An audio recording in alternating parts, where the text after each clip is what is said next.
आज जो क्वेश्चन लाया हूँ आपको देख के दोस्तों पता चल जाएगा कि एसएससी जीडी की मैथ की लेवल क्या होती है। दोस्तों कहते हैं ना कि ज़िंदगी भी उसी के साथ खेलती है जो खिलाड़ी बेहतरीन होता है। ज़िंदगी भी उसी के साथ खेलती है जो खिलाड़ी बेहतरीन होता है। दुख तो सबके लेकिन हौसले सबके अलग अलग है। कोई हताश होकर बिखर जाता है तो कोई संघर्ष करके निखर जाता है। तो चलिए दोस्तों हम लोग और बिना किसी देरी की हम लोग इस एपिसोड की शुरुआत करते हैं। देखिए दोस्तों पहला क्वेश्चन आपके स्क्रीन पे ऊपर विजिबल हो रहा होगा। ठीक है, देखिए पहला क्वेश्चन क्या कहता है, बोलता है कि किसी नौकरी के लिए 120 आवेदनों में से 70 पुरुष है और 80 के पास गाड़ी लाइसेंस है। ज्ञात कीजिए कम से कम और ज़्यादा से ज़्यादा पुरुषों का अनुपात क्या है जिनके पास गाड़ी का लाइसेंस हो। ठीक है, क्वेश्चन में क्या मेरे भाई, कुल कितने आवेदन किए गए हैं, तो कुल आवेदन कितना मेरे भाई, तो 120 है। इस 120 में मेरे भाई अगर बोला जाए कि मेल की संख्या कितनी है, तो दोस्तों मेल की संख्या 70 दे रखी है। तो बच गया कौन, फीमेल। अगर मेल दोस्तों 70 है 120 में, तो दोस्तों फीमेल की संख्या कितनी हो जाएगी, तो 50। और दोस्तों लाइसेंस कितने लोगों के पास है, तो 80 लोगों के पास लाइसेंस है ना। 80 लोगों के ही पास तो लाइसेंस है ना, 80 के पास लाइसेंस है। अब बोल रहे दोस्तों कि कम से कम ऐसे कितने पुरुष हैं और ज़्यादा से ज़्यादा ऐसे कितने पुरुष हैं जिनके पास गाड़ी का लाइसेंस होना चाहिए। अब हम इसमें दोस्तों क्या करेंगे, देख लीजिए, मेल का संख्या दोस्तों 70 आ गया और फीमेल की संख्या दोस्तों 50 आ गया। हमें सबसे पहले रेशियो लेना है कम से कम वाला का, फिर उसके बाद लेना हमें ज़्यादा से ज़्यादा वाला का। देखिए दोस्तों टोटल मेल की संख्या है 70, ठीक है, और लाइसेंस है 80। टोटल फीमेल की संख्या 50 और लाइसेंस की संख्या 80। हम ऐसा मान लेते हैं कि अगर सारे के सारे फीमेलों के पास लाइसेंस है तो कितने मेलों के पास लाइसेंस और बच जाएगा। टोटल लाइसेंस की संख्या दोस्तों 80 है और अगर हम मान लेंगे कि टोटल अगर 50 के 50 महिला के पास लाइसेंस है तो कम से कम तो 30 पुरुषों के पास तो लाइसेंस होगा ना, कम से कम। अब अनुपात दे देंगे, ठीक है। अब दोस्तों टोटल लाइसेंस की संख्या 80 है और अगर पूरे के पूरे मेल की संख्या कितनी 70, हमें निकालना ज़्यादा से ज़्यादा कितने पुरुषों के पास गाड़ी का लाइसेंस है। तो मान लें कि पूरे के पूरे मेल के पास गाड़ी का लाइसेंस है, तो क्या 70 से ज़्यादा और गाड़ी का लाइसेंस पुरुषों के पास हो सकता है क्या, नहीं हो सकता। क्यों, क्योंकि टोटल तो पुरुषों की संख्या ही तो ना 70 है दोस्तों, तो 30:70 हो जाएगा। ये दोस्तों 30 कि कम से कम इतने पुरुषों के पास तो गाड़ी का लाइसेंस है ही है और ज़्यादा से ज़्यादा मेरे भाई 70 लोगों के पास तो होगा ही होगा। लेकिन ये दोस्तों कंफर्म नहीं है कि कितने लोगों के पास है, लेकिन क्वेश्चन के अकॉर्डिंग ऐसा ही होगा। अब इसे हम काट पीट देंगे तो 3:7 इस क्वेश्चन का करेक्ट आंसर हो जाएगा। ठीक है, चलिए हम लोग अभी इसे इरेज करते हैं और हम लोग बढ़ते हैं मेरे भाई नेक्स्ट क्वेश्चन की ओर। दोस्तों बस क्वेश्चन का लेवल कुछ ऐसा ही है। अगर आपको वीडियो अच्छा लगे तो आप अंत में मेरा वीडियो को लाइक कीजिएगा और चैनल को सब्सक्राइब कीजिएगा। मैं ऐसे ही क्वेश्चन का प्रैक्टिस मैं आपको दोस्तों कराऊंगा। अगर आप ऐसे क्वेश्चनों का प्रैक्टिस कर लेंगे तो ऐसा हो ही नहीं सकता है कि जिसमें आप full out of full up gain ना कर ले मैथ में। ठीक है, देखिए दोस्तों नेक्स्ट क्वेश्चन है कि निम्नलिखित में से कौन से भिन्न सबसे छोटी है। क्या आप ऐसे भिन्न को सबसे छोटी व सबसे बड़ी संख्या को ज्ञात करने के लिए, सॉरी दोस्तों, सबसे बड़ी भिन्न या तो सबसे छोटी भिन्न को ज्ञात करने के लिए आप भाग देंगे क्या?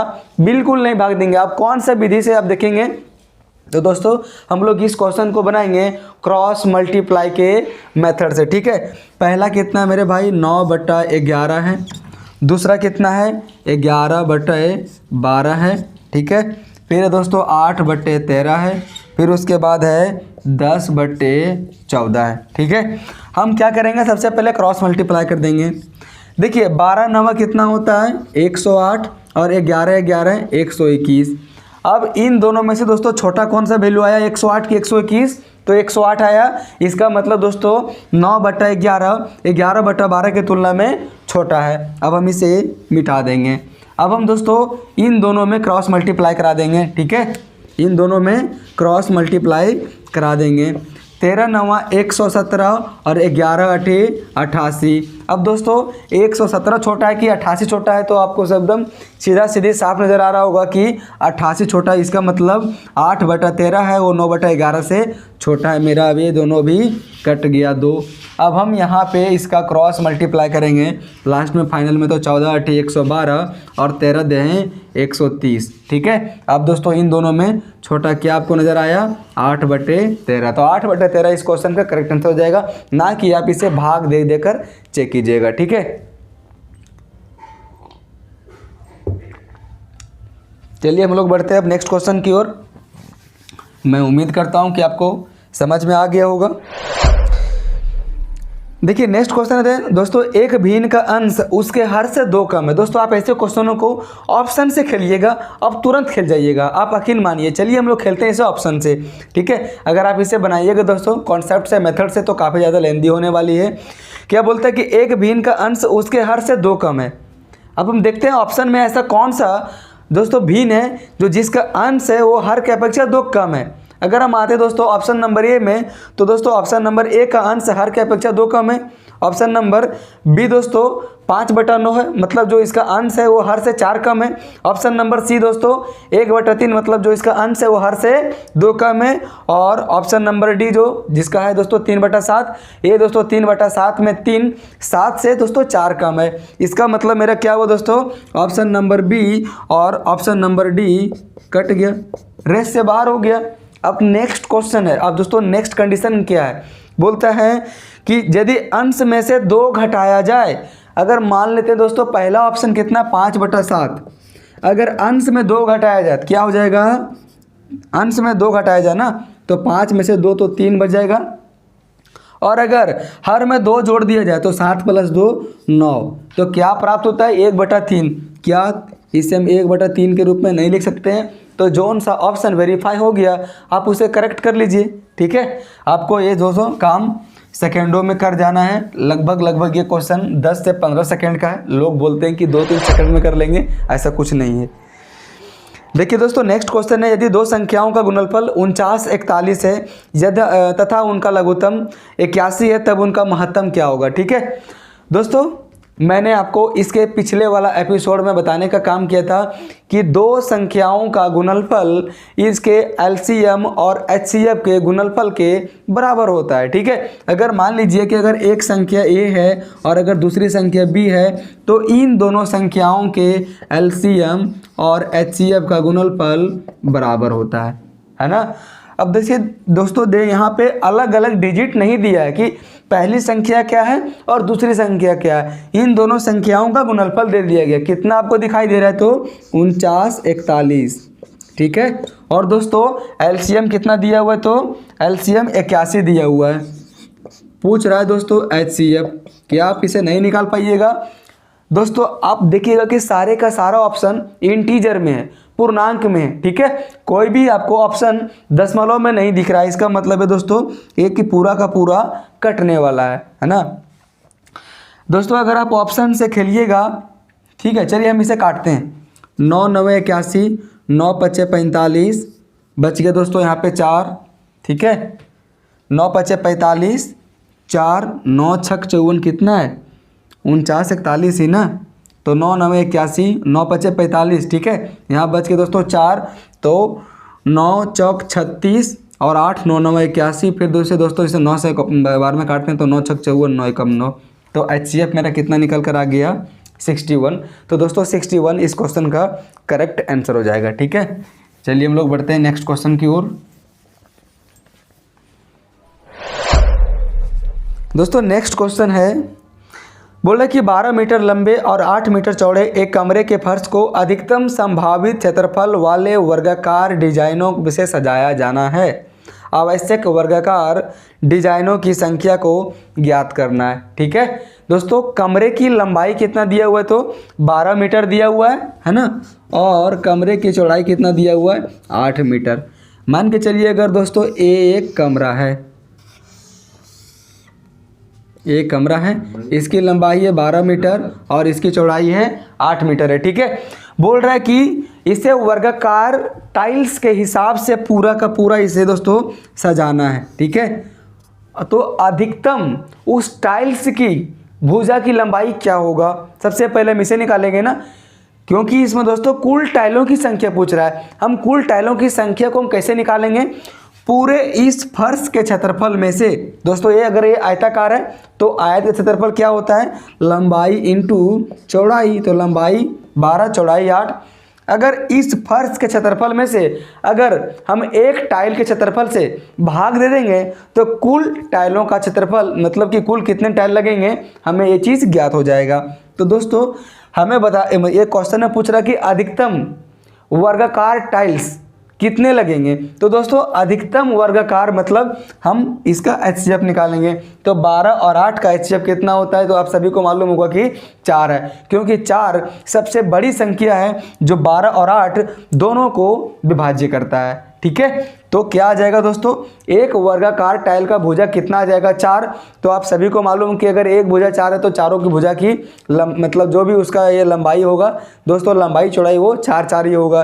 तो हम क्या बोले कि टोटल कितने टाइल्स लगेंगे, वो संख्या ज्ञात करने के लिए हम कुल फर्श के क्षेत्रफल में से एक टाइल की संख्या के क्षेत्रफल में से भाग दे देंगे, तो 4 इंटू 4 से भाग दे देंगे। ठीक है, हम इसे काट लेंगे, 4 तिया 12 और 4 दूनी 8, तो टोटल दोस्तों 6 टाइल्स लगेंगे इस 12 इंटू 8 के फर्श में। ठीक है, चलिए मैं उम्मीद करता हूँ कि मैं आपको समझाने में कामयाब हो गया हूँगा।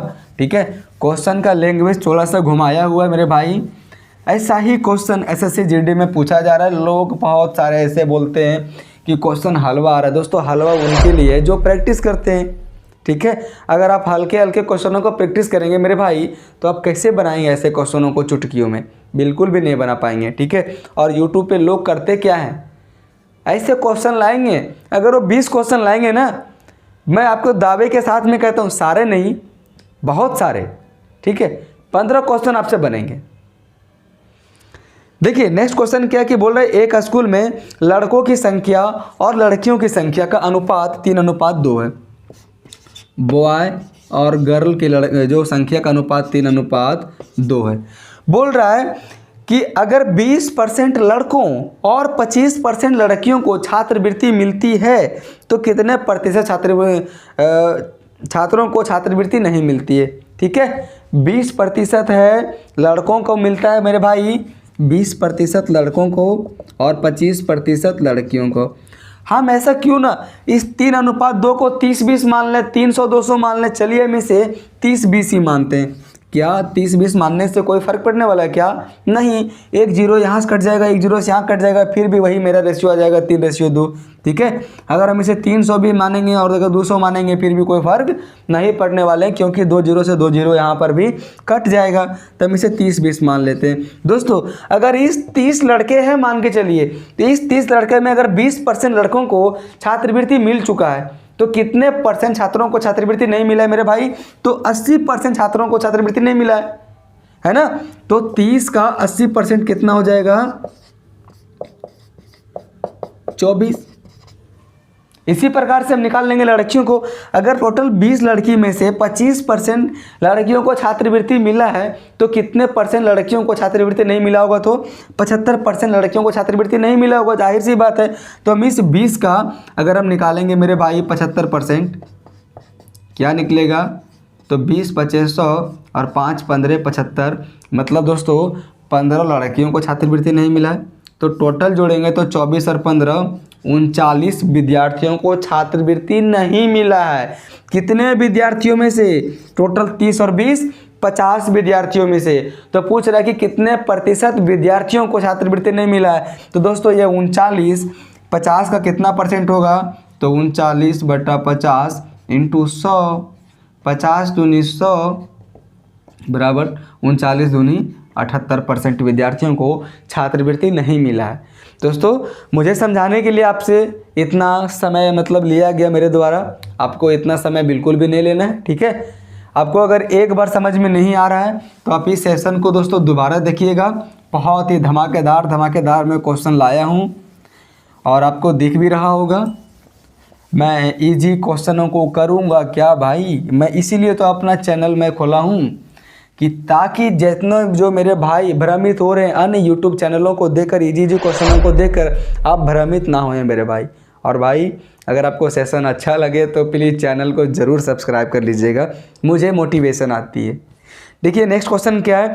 एक व्यापारी अपने माल पर क्रय मूल्य से 25% अधिक मूल्य अंकित करता है। क्रय मूल्य से 25% अधिक, मान के चलिए कि अगर सीपी मेरे भाई 100 है तो एमपी कितना होगा, इससे 25% अधिक मतलब 125। अब बोल रहा है वह अपने ग्राहकों के बिलों पर 12% की छूट भी प्रदान करता है। तो दोस्तों छूट किस पर दिया जाता है, अंकित मूल्य पर कि क्रय मूल्य पर? अंकित मूल्य पर न दिया जाता है, हम इस 125% में से 12% को छूट दिया जाता है, मतलब 88% का ही दाम लिया जाता है। अब इसे हम काट पीट देंगे, है ना। 25 पचे 125, 25 चौक 100, 4 22 से 88, यानी 22 बचे 110, मतलब 110 रुपये में वो दुकानदार किसी ग्राहक को सामान बेच दे रहा है ना। तो 100 रुपये का सामान 110 रुपये में भेज दे रहा है, तो कितना परसेंट का फ़ायदा हो रहा है, 10% का फ़ायदा हो रहा है। तो दोस्तों 100 से जो जितना भी ज़्यादा होता है वो डायरेक्टली उतना परसेंटेज में ही कन्वर्ट हो जाता है, उससे परसेंटेज निकालने में दिक्कत नहीं होती, चाहे तो निकालना नहीं पड़ता है। चलिए हम लोग बढ़ते हैं नेक्स्ट क्वेश्चन की ओर।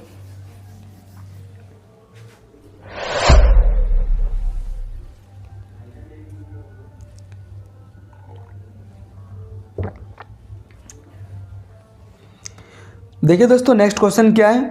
5:2:8 के अनुपात में ए बी और सी के बीच एक राशि का बंटवारा किया जाना है। ठीक है, ए बी सी है, रेड पेन से लिखता हूँ, ए है, बी है और सी है। कौन सा अनुपात में है, 5:2:8 के अनुपात में वितरित किया जाता है। ठीक है, यदि ए और सी के हिस्सों का बंटवारा का अंतर कितना है, 7,740 रुपया। दोस्तों अनुपात में कितना का डिफरेंस आपको नज़र आ रहा है, ए और सी में, तो 5 और 8 3 का, और रुपयों में कितना का आ रहा है दोस्तों डिफरेंट, तो 7,740 का डिफरेंस आ रहा है। पूछ रहा है कि कुल राशि कितना है, तो जितना दोस्तों अनुपात का योग होगा, तो 5 और 2 7, 7 और 8 15। तो दोस्तों अगर 3 का वैल्यू इतना है तो 15 का वैल्यू क्या होगा। अब आपके पास से कैलकुलेशन आ गया मेरे भाई कि कहीं 7,740 इंटू 15/3 करेंगे। अगर दोस्तों हमें निकालना, हम इसे दोस्तों ऑप्शन से खेलेंगे बिना मल्टीप्लाई किए। कैसे खेलेंगे आप इसे दोस्तों देखिए, आप इसे चुटकी बजाते आप यूं ही ऐसे ही सॉल्यूशन कर दीजिएगा। कैसे देख लीजिए, टोटल दोस्तों हमें 15 यूनिट का वैल्यू निकालना है। ठीक है, क्वेश्चन कहाँ पे चला गया। टोटल दोस्तों हमें 15 यूनिट का वैल्यू निकालना है, मतलब कहीं ना कहीं ये जो दोस्तों इसका जो पूरा भाग होगा ये 15 का मल्टीपल होगा। अब 15 का मल्टीपल कौन होगा, जो दोस्तों जो संख्या 3 से भी कटता हो और जो संख्या 5 से भी कटता हो। हम सबसे पहले दोस्तों ऑप्शनों में झांकेंगे कि कौन कौन सा ऐसा ऑप्शन है जो 5 से विभाज्य है। 5 से विभाज्यता का नियम आप सभी को मालूम होगा कि जिस भी संख्या के अंत में 0 हो या 5 हो, वो संख्या 5 का मतलब वो संख्या 5 से विभाज्य होगा। अगर हम आते दोस्तों ऑप्शन नंबर ए में, तो लास्ट संख्या क्या 6, क्या 5 का मल्टीपल है क्या, नहीं, तो ऑप्शन नंबर ए मेरा गया। ऑप्शन नंबर बी दोस्तों लास्ट में 5 है, ये 5 का मल्टीपल है। ऑप्शन नंबर सी दोस्तों लास्ट में 0 है, तो दोस्तों 5 का मल्टीपल है। ऑप्शन नंबर डी लास्ट में 3 है, तो क्या मेरा डी ऑप्शन मतलब ये मेरा आंसर होगा क्या, नहीं। अब दोस्तों मैंने 5 का मल्टीपल का नियम तो चेक कर लिया, हमें मल्टीपल का नियम 15 का चेक करना है, तो 5 और 3 दोनों का चेक करना पड़ेगा।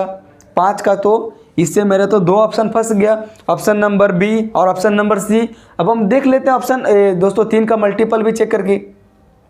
3 का मल्टीपल का नियम क्या है कि अगर कोई भी संख्याओं का योग अगर 3 से कटे तो पूरे के पूरे संख्या दोस्तों 3 से कट जाएगा। देखते हैं दोस्तों ऑप्शन नंबर बी क्या है, 3 5 8 7 5 है ना, तो 3 और 5 8 और 8 16, 16 और 7 23, 23 और 5 28। क्या 28 3 से कटता है क्या, नहीं कटता है। बच गया कौन, मेरा option number C. Option number C इस क्वेश्चन का करेक्ट आंसर हो जाएगा। आप इस क्वेश्चन को आप ऐसे ही कैसे उड़ाइएगा, आप देखिए क्या बोल रहा है कि 5:2:8 के अनुपात में ए, बी और सी के बीच एक राशि का बंटवारा किया जाना है। यदि ए और सी के हिस्सों में 7,740 रुपये का अंतर है तो कुल राशि कितनी है। तो कुल राशि निकालने के लिए हमें क्या करना पड़ेगा, इसके पहले जो जितना इसका अनुपात दिया हुआ है इसका पूरा अनुपात को जोड़ना होगा। पूरा अनुपात का योग कितना आ गया 15। अब 15 को दोस्तों हमें देखना है मल्टीपल। अब दोस्तों 15 का मल्टीपल कौन होगा, जो संख्या 3 से भी कटता हो और जो संख्या 5 से भी कटता हो। ये मेरा दोस्तों 7,740 रुपया गया तेल लेने। ये दोस्तों कॉन्सेप्ट कम काम करेगा जब ऑप्शन में दोस्तों वेरिएशन नहीं आएगा तो, ठीक है। तो चलिए हम इसे इरेज करते हैं। मैं उम्मीद करता हूँ कि आपको समझ में आ गया होगा जो मैं आपको समझाने का प्रयास कर रहा था।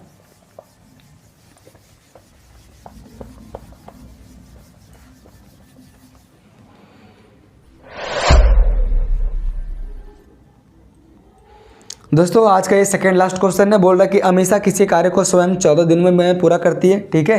देखिए अमीषा एक लड़की है, काम को 14 दिनों में पूरा करती है और भाविया इसी काम को 35 दिनों में पूरा करती है, ठीक है। और इसी कार्य को वे चित्रा के साथ मिलकर, मतलब कौन, तीनों, मतलब अमीषा, भाविया और चित्रा मिलकर काम कितने दिनों में करती है। अमीषा, भाविया और चित्रा मिलकर दोस्तों काम कितने दिन में करती है, तो 6 दिन में करती है ना। हम क्या करेंगे, सबसे पहले टोटल यूनिट ऑफ वर्क निकालेंगे एलसीएम के माध्यम से। तो दोस्तों 14, 35 और 6 का एलसीएम कितना आ जाएगा, 7, 14, 5, 6 210 आ जाएगा, ठीक है। अब दोस्तों 210 अगर आ गया, ये कितने बार में कटेगा, तो 6 तिया 18, 3 6 5 30, 35 बार में कटेगा। और ये दोस्तों 35 छक 210, ये दोस्तों 6 बार में कटेगा। और ये दोस्तों 14, तो 7 दूनी 14, 7 तिया 21, ये दोस्तों 15 बार में कटेगा। बोल रहा है कि चित्रा इस कार्य को अकेले कितने दिनों में कर सकती है। तो दोस्तों सभी के कार्य क्षमता में से अगर अमीषा और भाविया के कार्य क्षमता को माइनस कर देंगे तो चित्रा का कार्य क्षमता निकल जाएगा। तो दोस्तों टोटल काम कितना है, दोस्तों टोटल काम कितना है, 210 हमें निकालना दोस्तों चित्रा का। हम इसके चित्रा के कार्य क्षमता से भाग दे देंगे। अब दोस्तों चित्रा का कार्य क्षमता है कितना, टोटल तीनों का कार्य क्षमता है 35 और जबकि इन दोनों का कार्य क्षमता है अमीषा और भाविया का 15 और 6 21। तो 15 और 6 21, अगर 35 में से 21 को माइनस कर देंगे तो चित्रा का कार्य क्षमता निकल जाएगा ना। तो 35 में से अगर 21 चला गया कितना बच जाएगा मेरे भाई, 35 में से 21 तो 14 बचेगा, क्या बचना तो उतना ही चाहिए। तो 7 दूनी 14, 7 तिया 21, 1 0 के 1 0 है ना, और 2 से 15 बार में कट जाएगा। तो दोस्तों 15 दिन में चित्रा द्वारा इस कार्य को किया जाएगा जिस कार्य को अमीषा द्वारा 14 दिन में किया जा रहा है और भाविया के द्वारा 35 दिनों में किया जा रहा है, ठीक है। चलिए हम इसे इरेज करते हैं।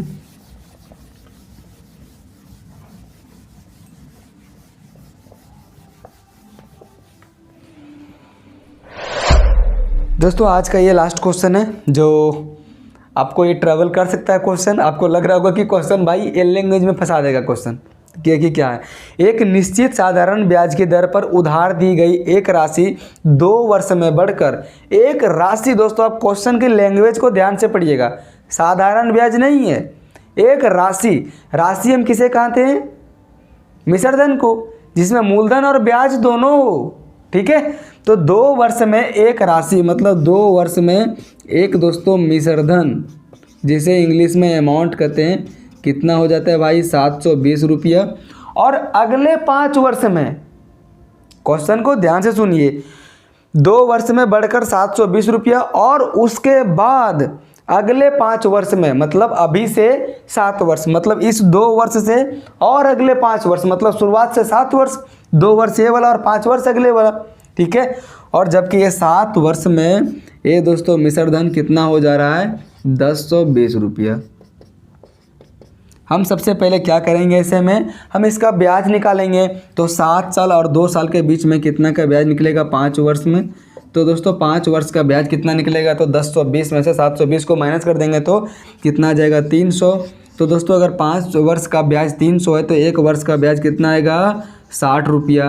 तो दोस्तों पूछ रहा है कि दोस्तों इसका ये मूलधन कितना है। ठीक है, हम मूलधन निकालने के लिए सबसे पहले हम 2 वर्ष का ब्याज निकालेंगे और 2 वर्ष के ब्याज को निकाल कर इस 720 में माइनस कर देंगे, या तो हम 7 वर्ष का ब्याज निकालेंगे और 700 और ये 1020 में माइनस कर देंगे। तो मेरा इजी कौन पड़ रहा है, ऊपर वाला 720 वाला। ठीक है, तो दोस्तों 2 वर्ष का ब्याज कितना आ जाएगा, 120 रुपया हो जाएगा। तो 2 वर्ष का मिश्रधन अगर 720 रुपया है और अगर 2 वर्ष का अगर ब्याज 120 रुपया है, तो दोस्तों मूलधन कितना हो जाएगा, इस 720 में से 120 को माइनस कर दें, कितना आ जाएगा, 600 रुपया। तो मेरे भाई 600 रुपया इस क्वेश्चन का करेक्ट आंसर हो जाएगा। आपको देखने में काफ़ी इजी लग रहा था क्वेश्चन, लेकिन क्वेश्चन का दोस्तों लैंग्वेज में खेला है थोड़ा सा, जहां आप फंस सकते थे। तो मैं दोस्तों उम्मीद करता हूं कि आपको ये सेशन कैसा लगा होगा। प्लीज़ आप ज़रूर कमेंट कीजिएगा कि आपसे कितना क्वेश्चन बना और आपको यह सेशन कैसा लगा।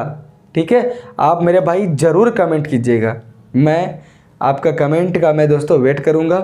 अगर आपको वीडियो अच्छा लगा होगा, मैं अगेन कह रहा हूं, तो वीडियो को लाइक कर दीजिएगा और दोस्तों चैनल को सब्सक्राइब करना नहीं भूलिएगा। ठीक है, ताकि थोड़ी सी हमें भी मेरे भाई मोटिवेशन आ जाए। ठीक है, तो चलिए हम लोग इस वीडियो को यहीं पे एंड करते हैं। Thank you.